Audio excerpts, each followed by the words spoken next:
Spiritual awakening warning. Why your reality isn't changing. The quantum lag trap. The silence of the mirror. So you did it. You watched the previous transmission. You stood in the fire of your own truth. You looked into the mirror of your soul, and you declared the ultimate code. I am wealthy. I am loved. I am the creator. You felt the shift, didn't you? For a moment, in the safety of your meditation, you felt like a king. You felt like a god. The energy was electric. The conviction was absolute. But then, you opened your eyes, and you looked at the world. You looked at your bank account, and it still said 0. You looked at your bed, and it was still empty. You looked at your body, and the pain was still there. You waited a day, nothing. You waited a week, nothing. The bills kept coming. The arguments kept happening. The old reality kept playing its loop, loud and clear. And now, a cold whisper is creeping into your mind. The shadow is back, and it is laughing at you. It whispers, you are a fool. It whispers, it didn't work. You're just lying to yourself. This manifestation stuff is a fantasy. Wake up to the real world. And you are tempted to believe it. You are tempted to give up. You are tempted to say, the universe has rejected me. The mirror is broken. I am stuck. Stop. Do not move. Do not react. I am here to tell you the most dangerous secret of the awakening. The silence you are hearing, the nothingness you are seeing, is not a rejection. It is not a failure. It is a law of physics. You are falling into the trap that destroys 99% of all chosen ones right before their breakthrough. You are mistaking the echo for the voice. You are mistaking the smoke for the fire. What if I told you that your reality has changed? What if I told you that the bridge is already built, but your physical eyes are too slow to see it yet? What if I told you that this silence is actually the sound of the universe rearranging the atoms of your life? Today, we are going to expose the great trick of time. We are not going to give you empty hope. We are going to give you hard science. We are going to take the teachings of Neville Goddard and prove them with the laws of quantum mechanics and magnetism. We are going to define the phenomenon known as the quantum lag, and we are going to teach you how to survive it. We are going to teach you how to walk through the valley of the shadow of death and fear no evil, because you are not just a dreamer, you are a quantum actor. And the play has just begun. Take a deep breath. Close your eyes to the fake world. Open your mind to the real one. Let us enter the physics of the delay.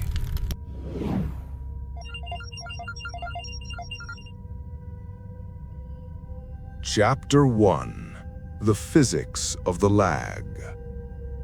To understand why your life hasn't changed yet, we must leave the realm of spirituality for a moment and enter the realm of physics. There is a concept in electromagnetism called hysteresis. It comes from the Greek word meaning to lag behind. In physics, if you take a piece of iron and expose it to a magnetic field, the iron becomes magnetized. But if you remove the magnetic field, the iron does not instantly lose its magnetism.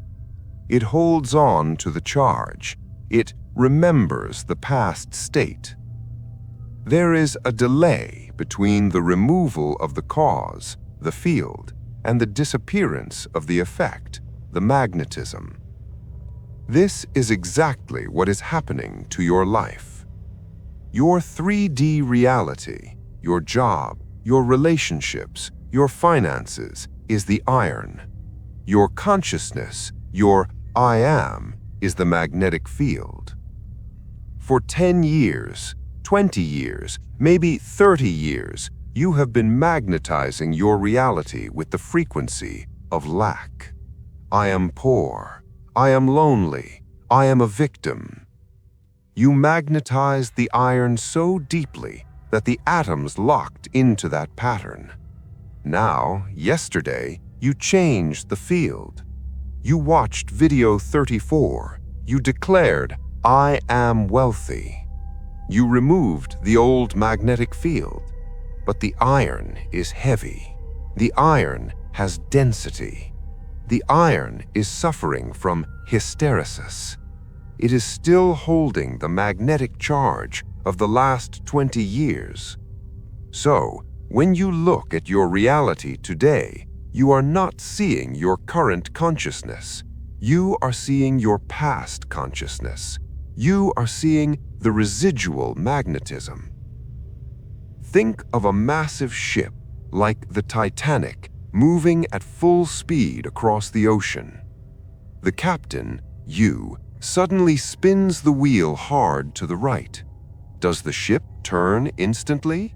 No. For a long, terrifying minute, the ship continues to move straight forward. Why? Momentum. The mass of the ship is carrying the energy of the past direction. If the captain panics and says, it's not turning, the wheel is broken, and spins it back to the left, the ship will never turn. But if the captain holds the wheel, if he trusts the mechanics of the rudder, slowly, painfully slowly, the nose of the ship begins to shift.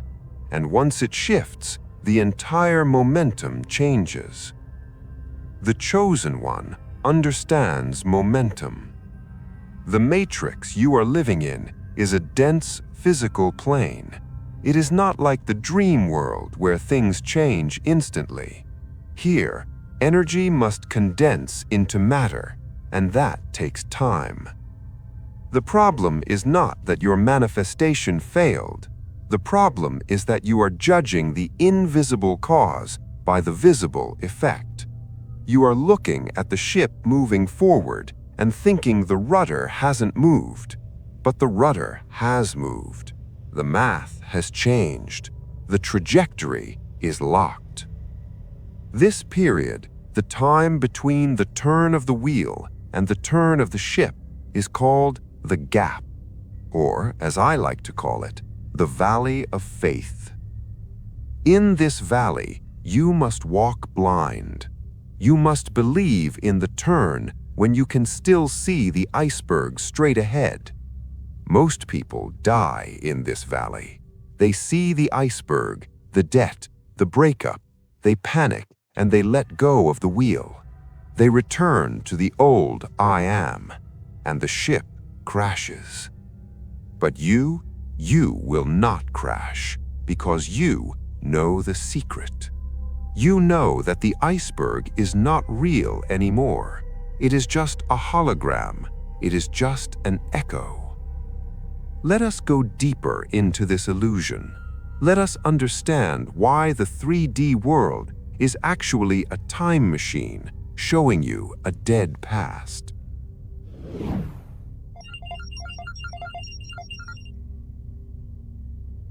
Chapter 2. The Echo Chamber. Imagine you are standing in a vast canyon. Yesterday, you were in pain. You screamed into the canyon, "I hate my life!" The sound waves traveled out, hit the rocks, and began their journey back to you. Today, you have awakened. You feel peace. You feel love. But suddenly, you hear a voice booming from the canyon walls. I hate my life. What do you do? Do you get scared? Do you think, oh no, I still hate my life. It's still true. Do you scream back at the voice? No, I don't. Shut up. If you scream back, what happens? You create a new echo, a new layer of noise, and you stay trapped in the argument forever. But the wise man, the master, knows what an echo is. He knows that the sound he is hearing right now was created by a version of him that no longer exists. It is old data. It is a ghost. So when the echo hits him, he smiles. He lets the sound pass through him. He does not react. He knows that if he stays silent, or if he speaks a new word, the old echo will eventually die out. Your 3D reality is the canyon. The argument you had with your spouse this morning, that is an echo of your past insecurity. The bill in your mailbox, that is an echo of your past poverty thinking. The pain in your body, that is an echo of your past stress. Everything you see with your physical eyes is dead news. When you look at a star in the night sky, you are not seeing the star as it is now. You are seeing the light that left the star millions of years ago. That star might have exploded and died 1,000 years ago, but your eyes still see it shining. You are looking at a dead star. Your problems are dead stars. They look real, they shine bright, they feel hot, but the source energy that created them, your old identity, is dead. You killed it in video 34. So why are you worshiping a dead star? Why are you trembling before a ghost? Why are you letting a piece of paper, a bill, or a text message, an echo, dictate your internal state? Neville Goddard said, "Deny the evidence of the senses." He did not mean pretend the bill isn't there. He meant deny its authority. Acknowledge it as a fact of the past, but deny it as a fact of the future. Say to the bill, I see you, but you are just a receipt of my old life. I am paying you, but I am not you anymore. Say to the loneliness, I feel you, but you are just the shadow of the person I used to be. You are fading. This is the stance of the quantum actor. The quantum actor knows that the set around him, the 3D world, was built by the previous director. He is the new director. He has a new script in his hand. He doesn't burn down the set in anger. He simply ignores it and starts acting out the new scene right in the middle of the old furniture, because he knows the law. The set must change to match the actor. It is impossible for a king to live in a stable forever. If you hold the frequency of the king, the stable must turn into a palace, or the king will be moved to a palace. Physics demands it. Resonance demands it. But how do you do this? How do you ignore the stable when it smells like manure? How do you ignore the cold when you are shivering? How do you act without faking? There is a subtle difference, a dangerous difference. If you fake it, you will crash. If you act it, you will ascend. We are about to teach you the technique of method acting for the soul. But before we give you the tools, you must close the door on the echo. You must make a pact with the universe right now. You must decide in this moment that you will never again argue with the mirror. You will never again let the lack of results make you doubt the truth of the cause. Are you ready to silence the dead stars? Are you ready to turn your back on the illusion? I need you to anchor this decision. I need you to tell your ego that its game of reacting to reality is over. We are no longer reacting, we are creating. If you understand the echo, if you are ready to walk through the lag with fear, write in the comments below, "I ignore the echo." Let the algorithm know, let the universe know. You are no longer a slave to what you see. You are a master of what you know. Now, let us learn how to act.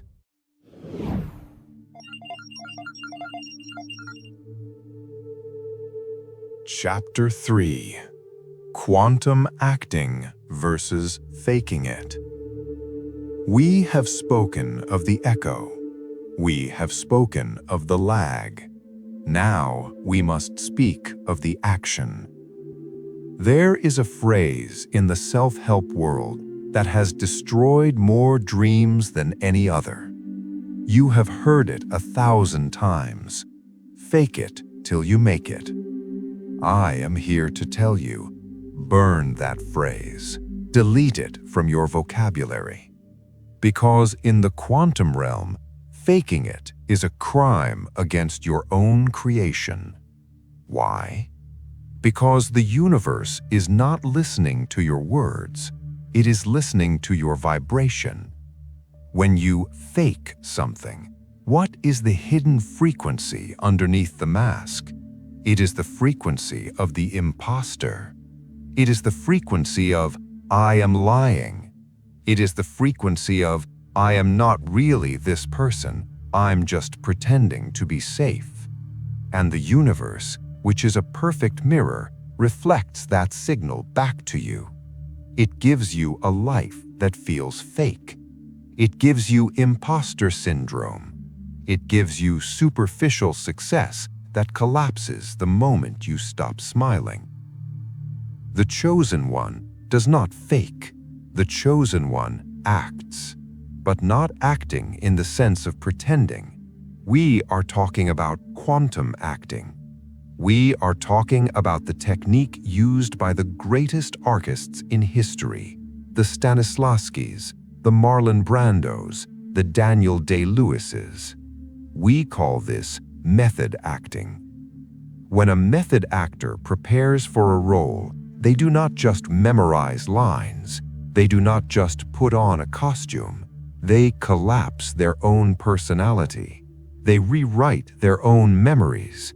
They stop answering to their birth name. They become the character. They change the way they walk. They change the rhythm of their breath.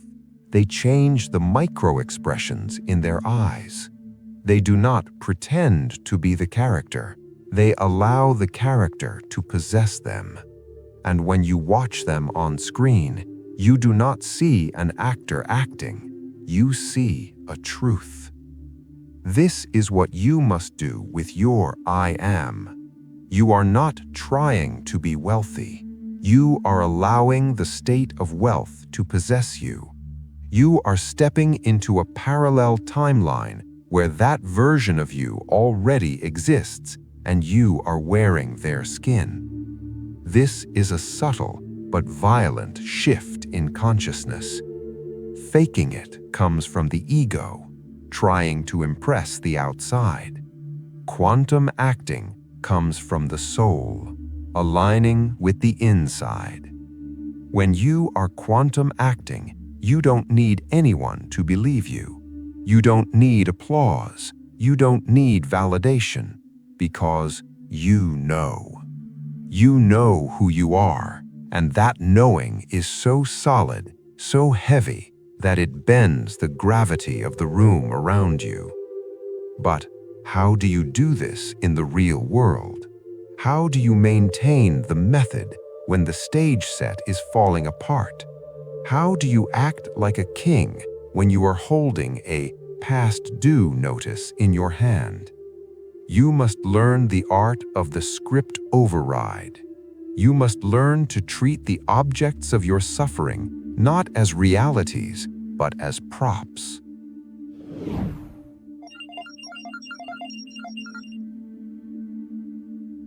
Chapter 4: The Script Override. Let us enter the laboratory of your daily life. You are the actor. The world is the stage. And everything physical around you, your car, your house, your bank statement, your partner, these are just props, properties. They were placed on the stage by the previous scriptwriter, your old self. Now you, the new self, walk onto the stage, and you find a prop you don't like. Let's say it's a bill you can't pay, or a text message from someone who hurt you.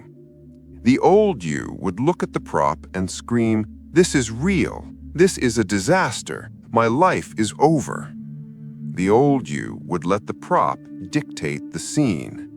This is bad acting. This is reacting to the set instead of leading the performance. The quantum actor does something different. He looks at the bill. He sees the number. He feels the old fear trying to rise up, but then he overrides the script. He says to himself, "This is a prop from the old play. It is still here because the stage crew hasn't cleared it yet. It has no power over me. It is just paper. It is just ink." And then he performs the alchemical transmutation. He handles the bill with the hands of a millionaire. He pays it, or plans to pay it, with the attitude of someone who has infinite resources. He does not shake. He does not cry. He says, "Thank you for your service. You are dismissed." He looks at the toxic text message. He does not text back in anger. He looks at it as if it were a line of dialogue written for a character he no longer plays. He says, "That line is not in my new script." And he deletes it, not just from the phone, but from his consciousness. This is the override. You are refusing to give the negative prop the emotional fuel it needs to replicate itself. Remember, emotion is the ink of reality. If you react to the debt with fear, you are printing more debt for next month. If you react to the debt with neutrality, you stop the printing press. You starve the old reality to death. You walk through the mess of the 3D world like a king walking through a construction site. There is dust, there is noise, there is chaos, but the king does not become a construction worker. He knows the palace is being built. He keeps his head high. He keeps his robe clean. But be warned, this requires immense mental discipline. Your senses will scream at you. Your logic will scream at you. "Look at the facts," they will say. You must reply, "The only fact is my imagination. Everything else is just a shadow." And as you persist in this, as you continue to act from the new state, regardless of the props, a strange thing will happen. The internal war will stop. The anxiety will vanish, and you will enter the most beautiful and most misunderstood state of all, the Sabbath.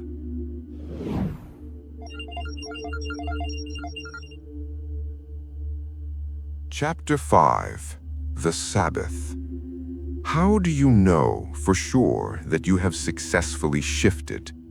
How do you know that the quantum acting has worked and the reality is on its way? Most people think the sign is excitement. They think they should feel high vibration all the time. They think they should be jumping up and down, screaming, "I'm so happy, it's coming, it's coming." Wrong. Excitement is a trap. Excitement implies anticipation. Anticipation implies that you do not have it yet. If you are excited about a package coming in the mail, it means the package is not in your hands. You are still in the state of waiting. The true sign of the master, the signature of the God state, is naturalness. It is relief. It is the feeling of course. Think about your shoes. Are you excited about your shoes right now? Do you jump up and down every morning screaming, "Oh my God, I have shoes! Look at my shoes!" No, you just put them on. You assume they will fit. You assume they are yours. It feels normal. This is the secret. You must make your miracle feel normal. You must make your abundance feel ordinary. You must make your love feel natural. When you reach the state where thinking about your millions doesn't give you a heart attack, but gives you a sense of quiet comfort, you have arrived. You have entered the Sabbath. In the ancient texts, the Sabbath is the day of rest. God created the world in 6 days, and on the 7th day, He rested. This is not about a day of the week. It is a psychological formula. The 6 days are the days of labor, the days of doing the techniques, the visualizations, the script overrides. The 7th day is the moment you feel it is done. You stop trying to manifest. You stop doing the techniques out of fear. You rest. Why do you rest? Because you know the seed is planted. You don't dig up a seed every hour to see if it's growing. That would kill it. You water it. You trust the soil, and you go about your life. If you are still obsessively checking the 3D reality, if you are still asking when, you are not in the Sabbath. You are still in the labor. You have not accepted the state. But when you truly act as the person who has it, the first thing to disappear is the neediness. You become detached, not because you don't want it, but because you already are it. A billionaire doesn't need $1, he has dollars. The frequency of need is replaced by the frequency of having. And in that profound rest, in that holy silence, the resistance dissolves. The dam breaks, and the river of manifestation flows into your life with 0 effort. So I ask you, check your heart right now. Is it racing with anxiety? Is it vibrating with manic excitement? Or is it beating with the steady, calm rhythm of the Sabbath? If you are not there yet, return to the method. Return to the script override. Wear the state until it feels like an old pair of jeans, comfortable, yours. And once you find that peace, you must learn how to maintain it. You must learn how to navigate the specific mental traps that try to steal your Sabbath. You must learn how to walk by faith when your own biology tries to pull you back. In the next chapter, we will go into the neurology of belief. We will show you how to hack your own brain to support the Sabbath so you never fall back into the labor of lack again.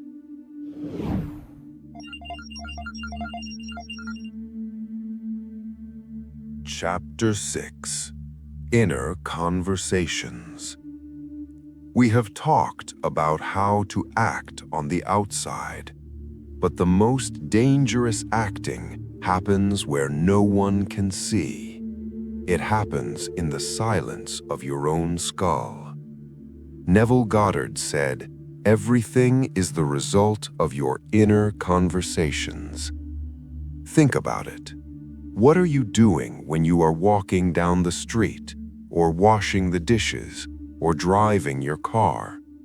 You are talking to yourself. And usually, you are arguing.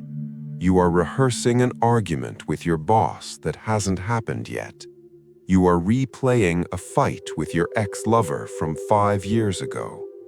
You are explaining to an imaginary friend why you are so broke and tired. Do you realize what you are doing? You are rehearsing the script of victimhood. You are the actor practicing your lines for a tragedy. And the universe, the ever-faithful director, hears your rehearsal and says, "Ah, I see. You are practicing for a fight? You are practicing for poverty? Okay, let me set the stage for you. And then, boom, the fight happens. The bill arrives. And you say, "See, I knew it would happen." No, you didn't know it. You wrote it, you rehearsed it, and you performed it. The quantum actor creates a new inner dialogue. If you are living in the end, if you are truly the king, what would your inner conversation be? Would a king walk around arguing with a peasant in his head? No. A king's inner dialogue is calm, it is congratulatory, it is grateful. Instead of arguing with your boss, hear him congratulating you on your promotion. Instead of complaining about the price of gas, hear yourself saying, "Money flows to me so easily, I don't even look at the price tag." This is not delusion, this is sound engineering. Your inner voice is a frequency emitter. If your outer acting is wealthy, but your inner voice is complaining, you are creating destructive interference. The signal cancels out. The manifestation stalls. You must align the voice with the face. Start catching yourself. Every time you catch yourself rehearsing a tragedy, cut the scene. Literally say to yourself, "Cut, that is not in the script." And then rewrite the line. Rehearse the victory. Rehearse the handshake. Rehearse the thank you. Your mind is not a garbage dump for old worries. It is a recording studio for your future reality. Whatever you record in there today will be broadcast on the screen of 3D tomorrow. But changing your thoughts is only half the battle. You must also change the way your brain filters the world. You must hack your biology. Let us enter the neuroscience of faith.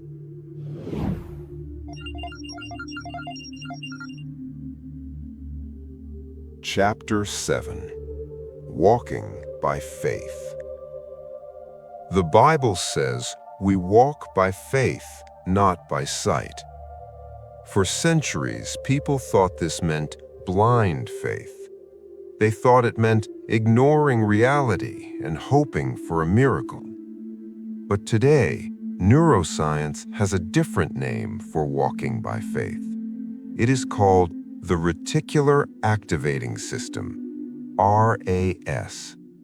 The RAS is a bundle of nerves at the base of your brainstem. It is the gatekeeper of your consciousness. Every second, your senses are bombarded with 2 million bits of information. Colors, sounds, smells, opportunities, dangers. If your brain processed all of it, your head would explode. So the RAS filters it. It deletes 99.9% of the world and only lets in what you consider important. And how does it know what is important? It looks at your beliefs. It looks at your identity. If you believe, "I am a victim," the RAS acts like a search engine for victimhood. It will scan a room full of happy people and find the one person looking at you strangely. It will delete the 10 opportunities for money and highlight the one bill you have to pay. It proves you right. But when you become the quantum actor, when you shift your identity to "I am wealthy," you reprogram the RAS. You give the search engine a new keyword. Suddenly, you walk down the same street, but you see things you never saw before. You see a help wanted sign you walked past for years. You hear a conversation that leads to an investment. You notice a person who becomes a partner. The world didn't change, the filter changed. Walking by faith means trusting the new filter before the physical evidence arrives.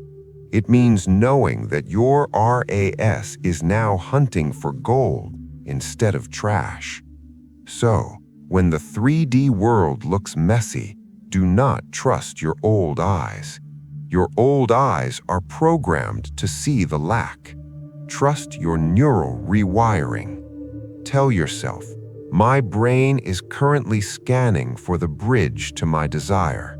I might not see it yet, but the search is running.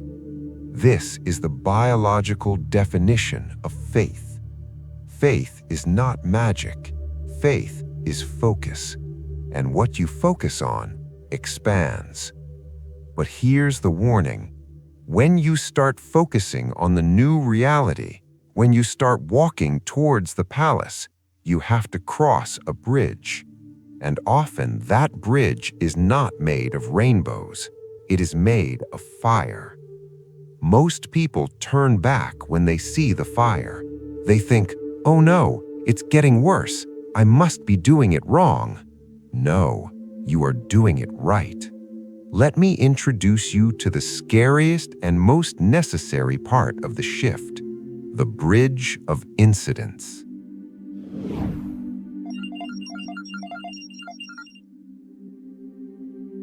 Chapter 8. The Bridge of Incidence. You have shifted your identity. You are living in the end. You are keeping the Sabbath. And then, everything falls apart. You lose your job. Your partner breaks up with you. Your car breaks down. You get sick. The shadow screams, "Look, you failed. You tried to be wealthy and now you are unemployed. Stop this nonsense and go back to safety." And 99% of people obey. They run back to the old reality, terrified. They abort the manifestation right at the moment of birth. Hear me clearly. Chaos is not a sign of failure. Chaos is a sign of restructuring. Neville Goddard taught us about the bridge of incidence. Between where you are, point A, and where you want to be, point B, there is a path. And the universe, in its infinite wisdom, knows the fastest way to get you there. But the fastest way is rarely the gentle way.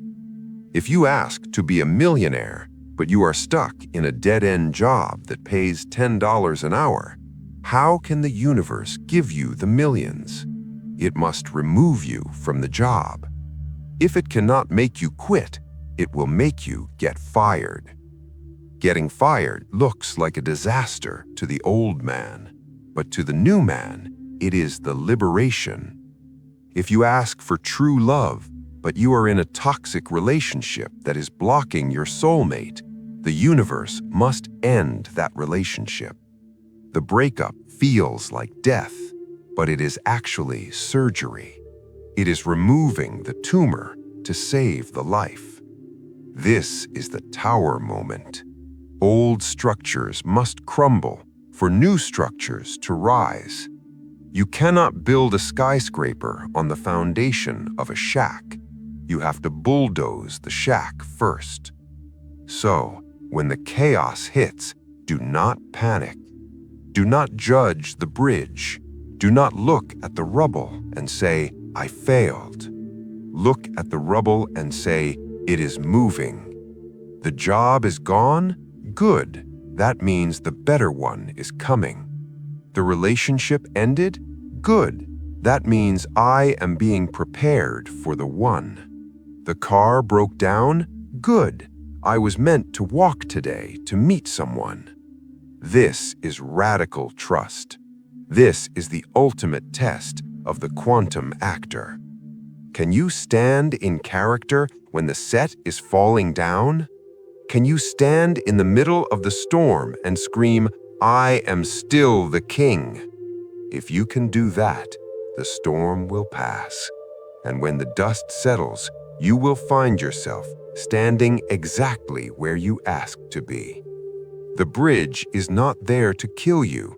It is there to carry you. but you must keep walking.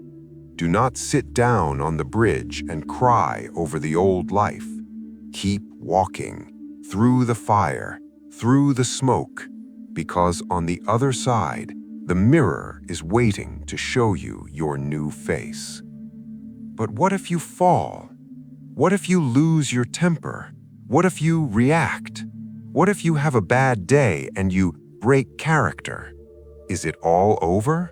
Do you have to start from zero? No, because we have a time machine.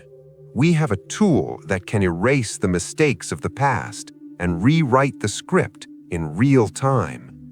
In the next chapter, we will hand you the pruning shears of revision, the tool that allows you to edit your day, edit your memory, and edit your destiny.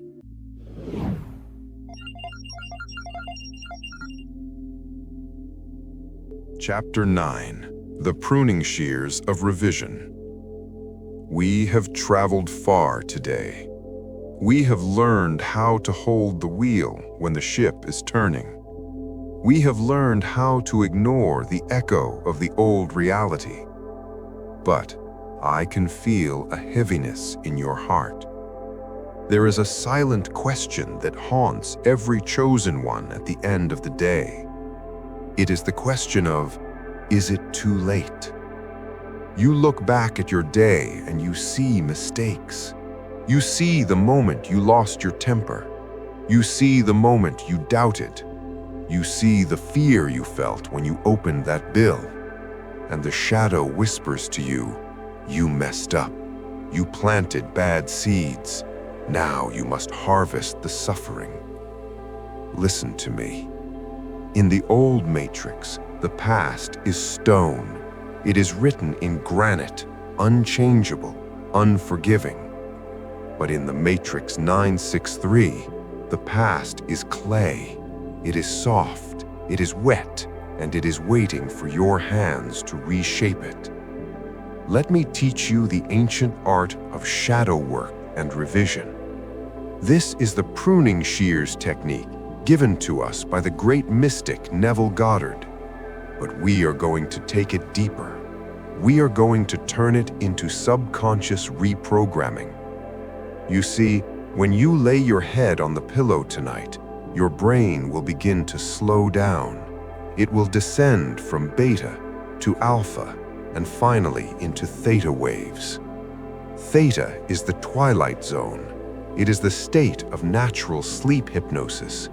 It is the bridge between the conscious mind and the vast ocean of the subconscious. Whatever you carry across that bridge becomes the blueprint for your tomorrow. If you carry the argument you had with your boss, if you carry the rejection you felt from your partner, if you carry the loneliness, the subconscious mind receives it as a command. It says, the master is holding on to this. Let us create more of it. You must not let this happen. You must never, ever go to sleep with a wounded heart. You must clean your spirit before you enter the holy temple of sleep. Here is exactly how you do it. Tonight, when the house is quiet, close your eyes. Do not just remember your day, relive it. Watch the movie of your day starting from the morning. But be the director, be the editor. When you reach a scene that caused you pain, stop the tape. Do not accept it. Rewind it. And now, imagine it differently. Go back to that moment where you got angry. But in this new version, imagine that you stayed calm. Imagine that you smiled. Imagine that you felt a wave of compassion. Go back to the moment you received the bad news. But in this new version, imagine the email said exactly what you wanted it to say. Imagine the text message was full of love, not coldness. Replay this new scene once, twice, 3 times. Add sensory details. Smell the air, feel the handshake, hear the laughter. Do it until the fake memory feels more real than the physical memory. Do it until your body releases a sigh of relief. What are you doing here? Are you delusional? No. You are performing quantum manifestation at the highest level. Science tells us that every time you access a memory, you change it. By revising the day, you are literally cutting the energetic cord that ties you to the timeline of failure. You are grafting your soul onto the timeline of success. Your subconscious mind cannot tell the difference between the 3D event and the imaginal event. It only reacts to the feeling. If you fall asleep feeling it is resolved, then it is resolved. The energy of the mistake is neutralized, the karma is erased, and tomorrow morning you will wake up without the hangover of the past. This is how you keep your vibration pure. This is how you protect your energy field. Every night is a second chance. Every night is a resurrection. Use the shears, prune the weeds of fear, water the flowers of hope. But even with a clean past, there is one more trap that waits for you in the future. It is the most subtle trap of all. It is the obsession with the how.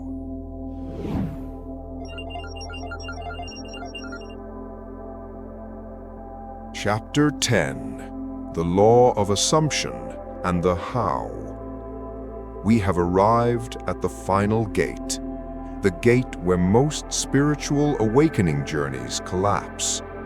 This is the gate of the dark night of the soul, and the monster guarding this gate has a name. Its name is How.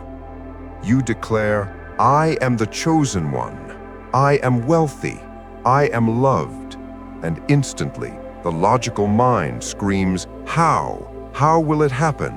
Will I win the lottery? Will I get a promotion? Will a stranger give it to me? When? Is it tomorrow? You try to connect the dots. You try to force a plan. You try to manipulate the 3D world to make it happen. And when it doesn't happen on your timeline, you crash. You say, the law of assumption doesn't work. Listen to me closely. The how is none of your business. Let me repeat that, because your ego needs to hear it. The how is the domain of the universe.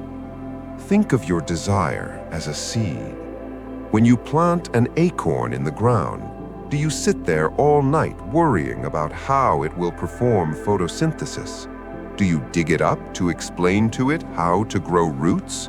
Do you try to pull the sprout out with your fingers to help it grow faster? No, that would kill it. You trust the seed. You trust that the seed contains an infinite intelligence, a divine blueprint that knows exactly how to become an oak tree. It knows how to draw water from the earth. It knows how to turn towards the sun. It does not need your help. It needs your trust. Your job is not to build the tree. Your job is to plant the seed, assumption, and water the soil, faith. When you obsess over the how, you are operating from the frequency of lack. You are telling the universe, I don't trust you. I don't believe you are smart enough to figure this out. I have to do it myself. And that creates resistance. That blocks the theta waves from downloading the solution. The highest state of consciousness is divine ignorance. It is the ability to look at a chaotic life, to look at the lack of money, to look at the problems and say with a smile, I have no idea how this is going to be fixed, but I know it is fixed. The universe has 1,000 ways to deliver my miracle, and I don't need to know which one it will choose. This is radical surrender. This is the essence of the Matrix 963. It is not about controlling the simulation. It is about trusting the programmer. Maybe the money comes from a job loss, the bridge of incidents. Maybe the love comes after a heartbreak. Maybe the healing comes after a crisis. If you are rigid about the how, you will reject the miracle because it didn't look like what you expected. So let go of the steering wheel. You are the passenger who set the destination. The universe is the driver. Sit back. Stop checking the GPS. Stop screaming at the driver. Enjoy the scenery. Even if the road gets bumpy, even if it looks like you are going the wrong way, trust the driver. When you reach this state of not caring how, the resistance vanishes, the tension in your shoulders drops, and suddenly the energy moves. The manifestation rushes towards you with a speed that will take your breath away. We have given you the map. We have given you the tools. Now, it is time to claim your identity.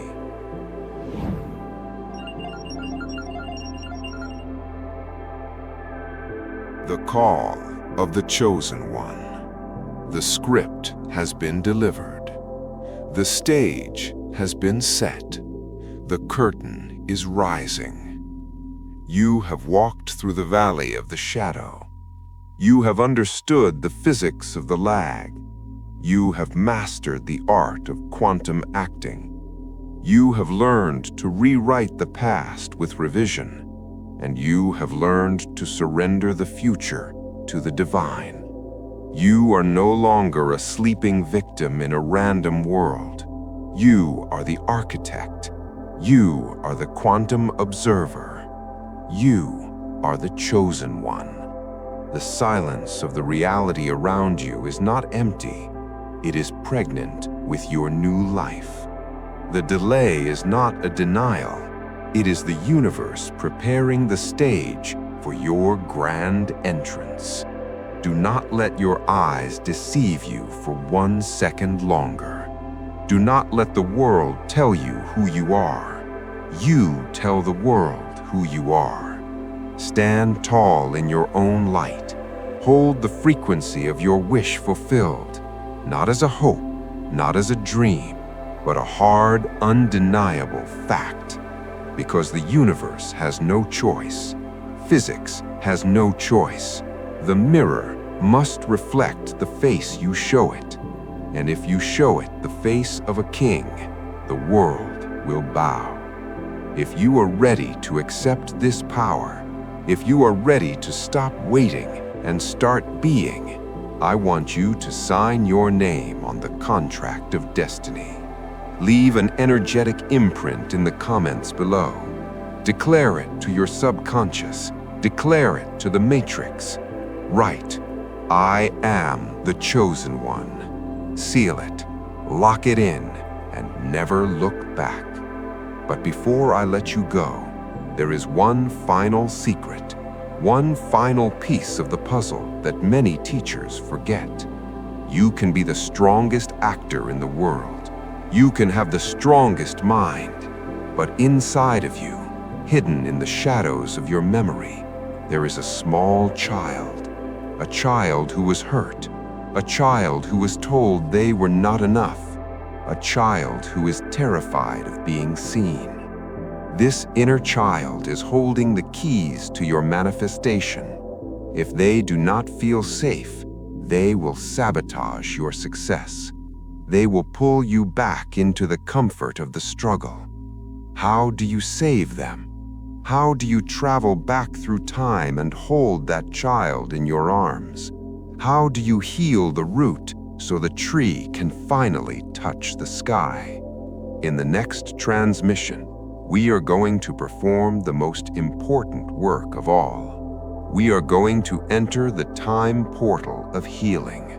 We are going to perform inner child rescue.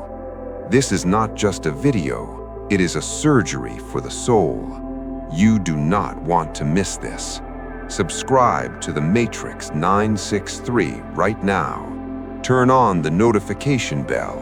Prepare your heart, because the real healing is about to begin. I am waiting for you on the other side.